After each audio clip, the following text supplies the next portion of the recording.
Jeg skal nå vise den nye workflowen i Edgecam 2013 R2.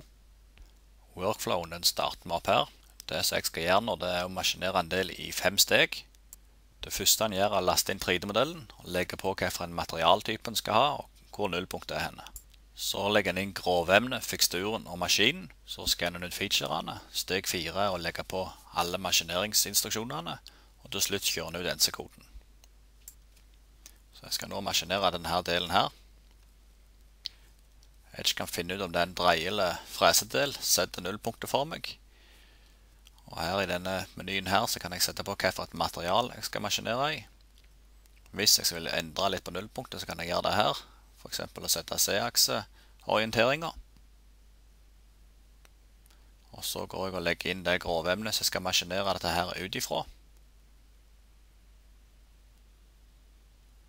Så henter jeg inn den maskinen som jeg vil bruke. Og så velger jeg et toolkit. Toolkit er verktøy som er plukket fra verktøybiblioteket. Her har vi utstikket fra bakkene. Og hvis jeg vil gjøre noen endringer på tjokken, for eksempel sånn som jeg gjør her, vrir bakkene, og så jeg skal klemme på step N. Så skal jeg skanne ut featurene. Da henter jeg ut den digitale informasjonen fra 3D-modellen. Hvis det er flate som jeg vil at Edgecam skal lage nullpunkt på, og skanne ut feature på, så kan jeg klikke på dem.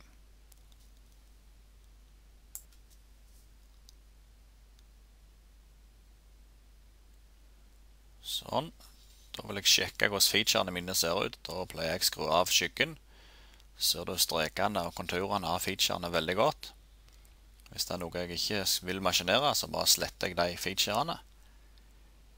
Ellers så ser jeg her på rekkefølgen på de featurene rundt sekskanten.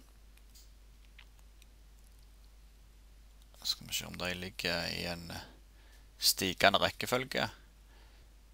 Det sjekker jeg for at jeg vil ha maskinering og et fint stigende C-aksemønster på sekskanten. Sånn at den begynner på C0, og så går den til C60, C120. Sånn at det ikke hopper frem og tilbake. Så nå flytter jeg den ene featuren helt ned.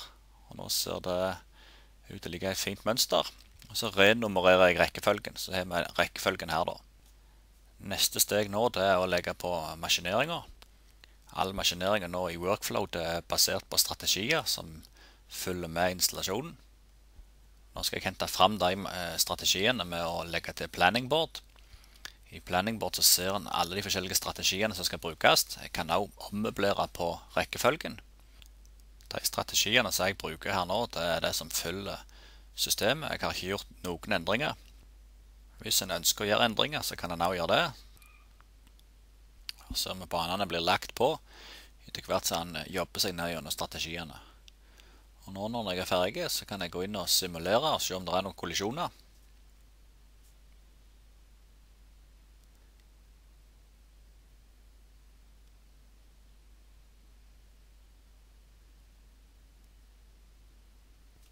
Hvis en ønsker å se hva som skjer innvendig litt tydeligere, så kan en ta ut et lite kakestykke, et snitt av modellen. Sånn så her tar jeg ut en kvadrant. Og en kan slå den av igjen når en ønsker. Da blinkte modellen rødt, det betyr at det er en kollisjon. Så det må vi se litt på når han er ferdig å simulere nå, og vi kan se hva den kollisjonen er for noe. Så her nede ser vi at det er en feil. På warning så kan vi dobbeltklikke på alarmen, så ser vi hvor kollisjonen er henne. Så det må være med dreiinga. Det ser ut som det er rett og slett grovkjøring som ikke går langt nok, så jeg bare forlenger de banene med en end extension.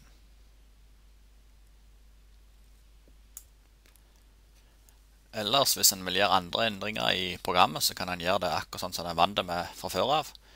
Jeg ser her at planing og utvendig dreying, der går han til verktøyskifte imellom, så det kan jeg bare slette, sånn at han går direkte til utvendig maskinering etter planing.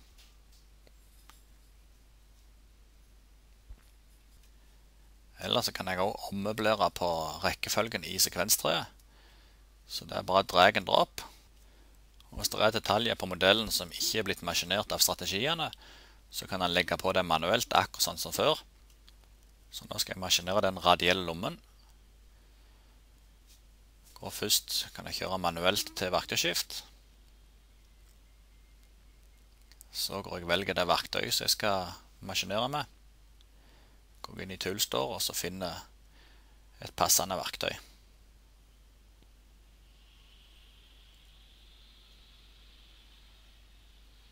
Kan jeg velge en 16 mm som står radielt. Og så trenger jeg en feature på den, så da går jeg inn til Feature Finder, og så finner jeg den radielle featuren.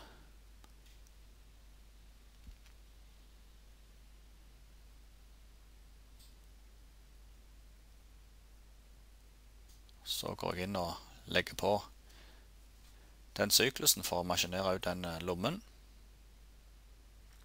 Sjekker hvordan parametrene mine ser ut, og det ser for så vidt greit ut. Velger den featuren som jeg skal maskinere. Sånn, så da har jeg fått justert programmet, lagt på litt ekstra maskinering, så da kan jeg gå inn i simulatoren og sjekke om det er noen kollisjoner.